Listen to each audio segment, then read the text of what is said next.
Welcome to week 3, everybody. I'm going to just do a quick rundown here of what we're about to look at this week for our CVA Law and Modern Issues course. Unit 1, Intro to Law. Week 3, which you'll be able to get into because it'll be published by the time you're able to see this. And our initial intro page. And then our discussion post for the week has to do with the concept of the rule of law. So I definitely recommend you take some time here to do your first activity, the rule of law PowerPoint, which will have a screencast to go with it and the knowledge check that goes with that before you complete your discussion post.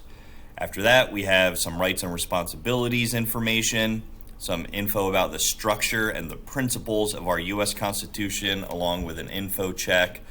A couple of different ways that disputes get settled in and out of court, mostly out of court for this.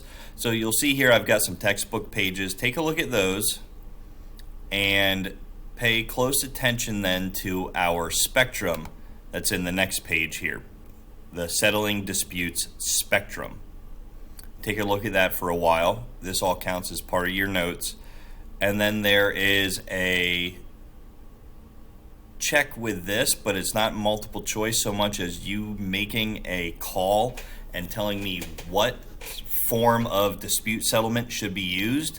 There technically are right and wrong answers, but I'm more looking for your justification of your answer for whether or not you'll get credit for those questions. Then our final one has to do with somebody you're probably familiar with, and that is Judge Judy. What sort of legal authority does Judge Judy have? And it talks about the way television judges settle disputes. All right, that's what we got for week 3. My office hours will be the last green day of this upcoming week. So reach out by email if you have any questions, and I'll talk to you later. Bye.